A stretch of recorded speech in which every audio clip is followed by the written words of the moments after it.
Hello students, welcome to your social class. Today we are going to take a quick recap of the chapter Power Sharing. This is the first chapter of your civics book of class 10th. This recap will help you to understand the chapter better, which you have read through the text till now, and now we will take its recap through point-wise summary. First, we will know the definition. What is power sharing? In a democracy, all power does not rest with any one organ of the state. Rather, it is shared among three organs of the government, that are legislature, executive, and judiciary. And the power is divided equally among these three organs of the government. This system of dividing the powers is known as power sharing. And now we will know why this power sharing is necessary in a democratic system and what is its importance. We will know through the case studies of two small countries, one is Belgium and second is Sri Lanka, as we have already read. Now we will go through the point-wise summary of these case studies. First is the case study of Belgium. Belgium is a small country in Europe. It shares its borders with France, the Netherlands, Germany and Luxembourg. All these four countries are on four sides of this Belgium. It is smaller in area than the Indian state of Haryana. You can imagine how small it is. You have seen its map also. It has a population of little over 1 crore, about half the population of Haryana. So population is also very less here. The ethnic composition of Belgium is very complex. Despite small in size and less in population, it has a very complex ethnic composition. I have told you the meaning of ethnic. The group of people who belong to the same culture and language, who follow the same culture, living in the same area and speaking same language. And it is not necessary that they have the same nationality or same religion, but they speak same language because they are living in the same area, and that is how they make an ethnic group. So the ethnic composition of Belgium is very complex. Brussels is the capital of Belgium, and this ethnic composition already we have studied. This is the map of Belgium, and the yellow region is Flemish region and the red part is Walloon region. These are the two regions of Belgium.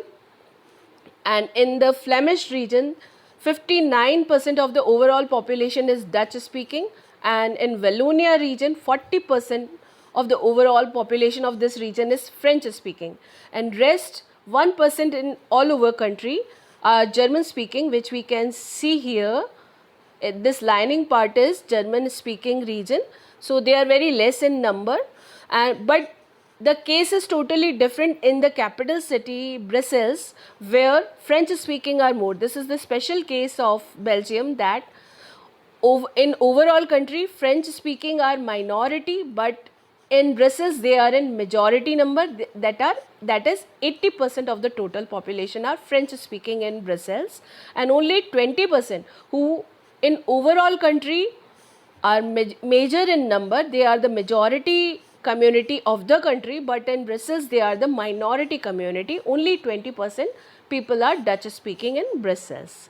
So what kind of problems this situation could create, and how Belgian government, the leaders of Belgium settled this problem, through what kind of arrangements, we will come to know with the following slides. Before that, we will know about the case study of Sri Lanka, the ethnic composition of Sri Lanka, which is also a small island country of South Asia, and what is its ethnic composition. Now we are going to read. First, its geographical position. It is a smaller island in Asia. It is a few kilometers off the southern coast of Tamil Nadu. That means it is in the southern part of India, and it is in this south part of Asia also. Its population is about 2 crore, almost same as Haryana. Now this is the ethnic composition of Sri Lanka. This is the map of Sri Lanka, and in this Sinhala speakers are maximum. They are 74% in overall population of the country, Tamil speakers are very less here, only 18% of the overall population, and other language, those who are Christians, they are 8% of the overall population. Now, among the 18% Tamils, 13% are natives of Sri Lanka who are called Sri Lankan Tamils, and rest 5% are Indian Tamils whose forefathers came from India as tea plantation workers during the colonial period. Most of the Sri Lankan Tamils are concentrated in the north and east of the country, as you can see in the map, that in this northern part and eastern part, this orange part is above is the northern part, and here in the right side is the eastern part where Tamil community is concentrated mainly, which is 18%. Actually, this is 13%, this orange part, and this brown part is the remaining 5% Indian Tamils. And most of the Sinhala speakers who are in yellow part, they are maximum in the country, we can see. So most of the Sinhala speaking people are Buddhists, while most of the Tamils are Hindus or Muslims. So Sinhala speakers follow Buddhism or Buddhist religion, and Tamils follow both the religions, Hinduism and Muslims. There are about 8% Christians who are both Tamils and Sinhala. Now, what policies of Sri Lanka put it in trouble, and what arrangements they made due to which the country faced lot of problems? This was lack of power sharing, which they followed. Before reading the case study of Belgium, we will understand why Sri Lanka faced a lot of problems. That was because of the lack of power sharing in the political system.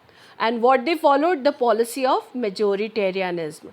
Sri Lanka emerged as an independent country in 1948. The democratically elected government adopted a series of majoritarian measures to establish Sinhala supremacy. In 1956, an act was passed to recognize Sinhala as the only official language, thus disregarding Tamil language. So these were the measures adopted by the Sri Lankan government after getting independence in 1948, which posed a big problem in front of the country and its leaders, that they followed the system of majoritarianism and adopted the policy of Sinhala supremacy. They gave preference only to Sinhala community and recognized Sinhala as the official language, and they ignored totally the Tamil language and its preferences. Following preferential policies, the government favored Sinhala applicants for university positions and government jobs. And this is how we see in gaining the opportunities also, they ignored completely the Tamil community and only gave preference to Sinhala community in getting university positions or government jobs. So, and a new constitution was specified that the state shall protect and foster only Buddhism, not the other religions of the country. It will protect only Buddhism religion. This was again a majoritarian policy which affected badly the country's peace and stability later. All these government measures gradually increased the feeling of alienation among the Sri Lankan Tamils. They were feeling themselves separated from the remaining country, and they were not feeling themselves as the part of the country, as the citizens of the country, as they were not given equal rights and opportunities by the government, by the Sri Lankan leaders. And this was a wrong thing. You can understand through the example of India, where you have gained all kind of equal opportunities and rights, and no any discrimination is there on the basis of caste or religion. But this was not the case of Sri Lanka. As a result, the relations between both the communities, Sinhala and Tamils, damaged over time. The Sri Lankan Tamils launched parties and struggles for the recognition of Tamil as an official language. So it was obvious reaction from the side of Tamil people that they started launching various struggles and they launched the parties for gaining the recognition for Tamil language as an official language. By 1980, several organizations were formed. Finally, the distrust between the two communities turned into a civil war. This was the worst condition in case of Sri Lanka, which disturbed the country a lot. Thousands of people from both the communities have been killed. Civil war caused a terrible setback, terrible drawback to the social, cultural and economic life of the country, and this is how its peace and political stability both were disturbed because of the wrong policies adopted by Sri Lankan leaders. Now we will understand the importance of power sharing, which was adopted by Belgium, and how they established themselves as a model ideal country in front of the whole world. The Belgian leaders recognized the existence of regional differences and cultural diversities.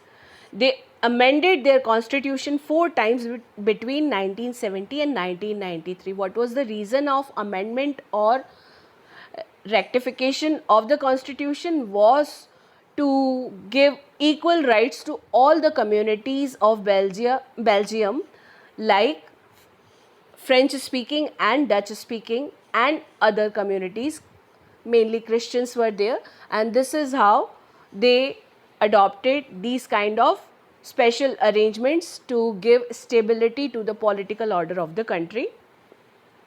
Now, what are the special elements of Belgian model? We have read this already. Now we will come to know again through important points. Constitution of Belgium prescribes that the number of Dutch and French speaking ministers shall be equal in the central government. The state governments are not subordinate to the central government. This is the second arrangement done by the Belgian leaders. First was that both the ministers will be equal in number in the central government. Second, the state governments will not act as subordinates under the central government, but they will have equal rights as central government. Brussels has a separate government in which both the communities have equal representation. Which both communities? French and Dutch speaking. Now, apart from the central and state government, there is a third kind of government elected by people belonging to one language community. This is called community government. This government has the power regarding cultural, educational and language related issues. So, they were some way protecting both the community's language and culture and educational system through this third kind of arrangement, community government. All these arrangements in Belgium have worked well so far and helped to avoid civic conflict between the two major communities. So we can see it clearly how these kind of arrangements help Belgian leaders to establish peace and prosperity and political stability in the country, and to avoid civic strikes, conflicts between the two major communities, that are French and Dutch, and they established peace there in the country through these kind of arrangements.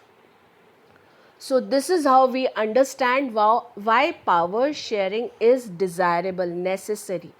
So why power sharing is desirable? The prudential reason, the wise reason, the sensible reason of power sharing is that it helps to reduce conflicts between various social groups of country. So it is wise to have power sharing system in the country, in a democratic country, to avoid all kind of conflicts in the country. And power sharing is good to ensure the stability of political order of the country, which is very necessary for its economic development and other kind of development. So that is how power sharing is very important.